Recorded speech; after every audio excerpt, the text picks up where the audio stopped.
Justice Pushpa Ganediwala had said, groping minor without skin-to-skin contact, not sexual assault under POCSO.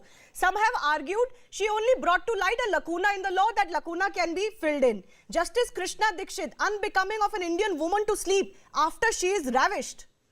Justice Ashutosh Kumar, a feeble no may mean yes. And there was also a statement made by a judge during an order, an observation, that sons are sons till marriage, daughters are daughters for life. I object to that statement also. Why condemn all men and condemn all sons? Any kind of gender parity is what we are looking at.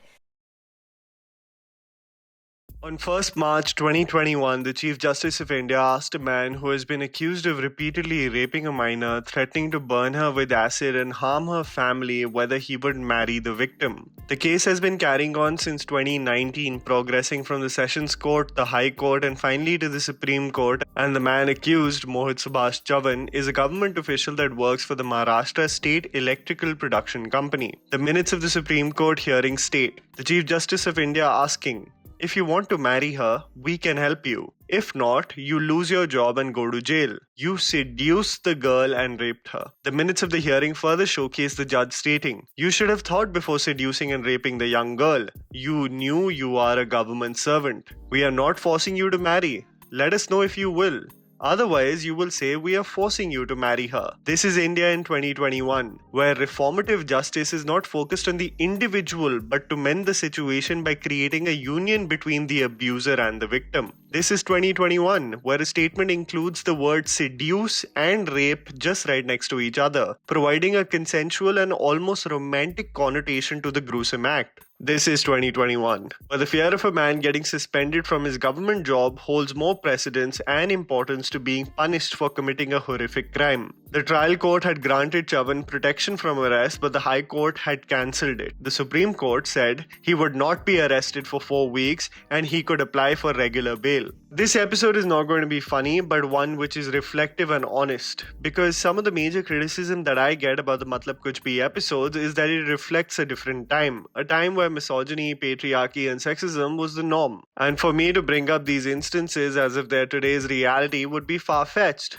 The assumption being that we as a society have evolved. Have we though? Have we from a mass perspective evolved into truly accepting one another as equals? I never would have thought that the movies and the laughable court sequences that I mention in videos would actually be a reality in 2021. There are a few subscribers who are lawyers and would constantly convey to me the over-the-top nature of court sequences in Bollywood movies. But have we only socially digressed as the years have gone by that we actually think for a solution of a victim of abuse is to spend their entire life with the perpetrator? Only with the intention of protecting her honor? Because what can a woman do other than be a wife, right? I mean, we live in a world where Indian lawyers have these analogies to state when women are victims of sexual assault. खाने का double रोटी है या मिठाई का एक बक्सा है, आप उसको जरा यहाँ रख दीजिए सामने अपने घर के बाहर में, क्या होगा जवाब बता सकते हैं आप? पता नहीं, मोहल्ले के कुत्ते ही खा के चले जाएंगे उसको, आपके हाथ में एक पीस भी नहीं बचेगा. Sadly, especially when millennials were growing up, commercial Bollywood films have subjected us to the most problematic, sexist and absurd content that we may have not understood when we first saw it. But in retrospect, when we see it, it only develops absolute disgust and agony. How is it that 90s Bollywood storylines are still India's reality? When we look at the movie Bulandi, which had an absolute range of absurd moments, this is a movie starring Anil Kapoor, Rekha, Raveena Tandon, and this is a movie which has been remade from a Tamil film called Nattamai, and which was later also made into Telugu with Rajinikanth.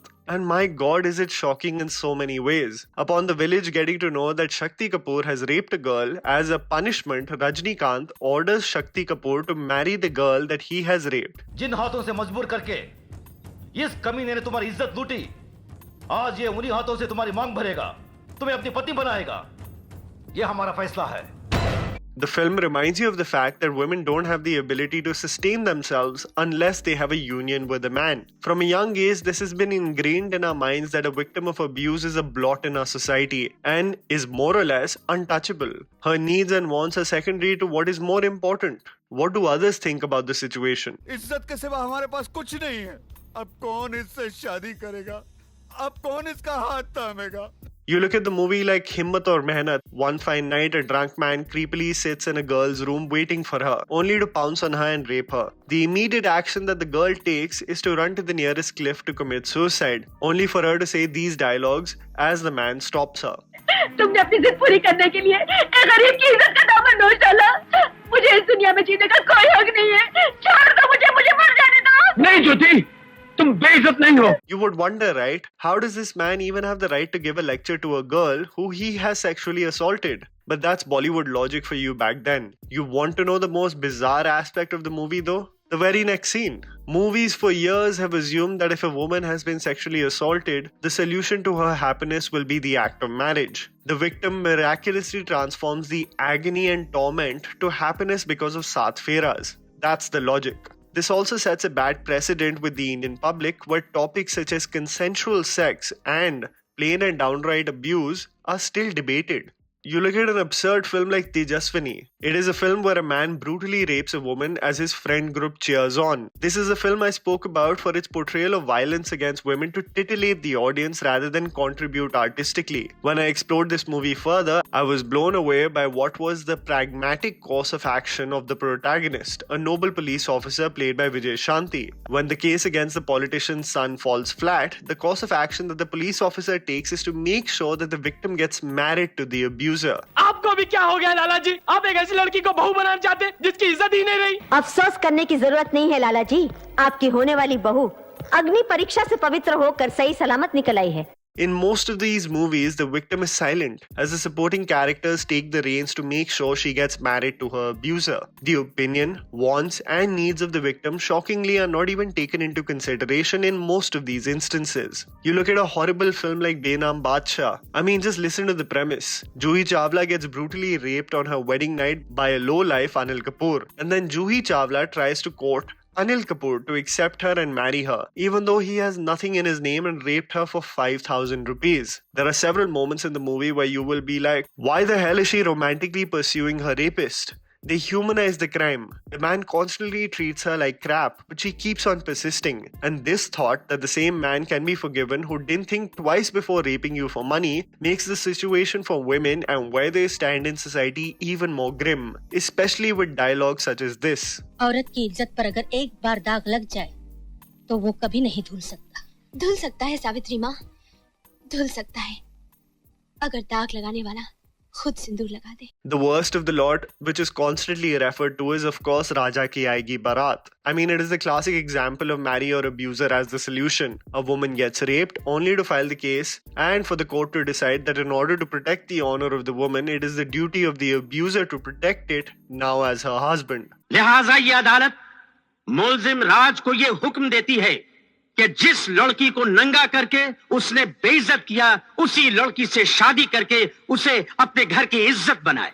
I talked about the films which represent a very archaic mindset of what the purpose of women in society truly is. I acknowledge the strides that art has made in conveying the plight of women. When I look at films like Provoked, Daman, and Lajja, they have successfully showcased stories where women take their fate into their own hands and question the very practices society have considered to be normal. Stories such as Parched and Thappad are representative of women breaking from the shackles that have bound, abused, and tormented them for years. But these stories are few and far between. I still feel sad in saying this, but we as a society have a long way to go to truly accept one another as equals. The fact that we have to deal with situations such as this in 2021 is a clear example of the introspection that is necessary for all of us as individuals who like to believe that they are woke, empathetic, and accepting of everyone.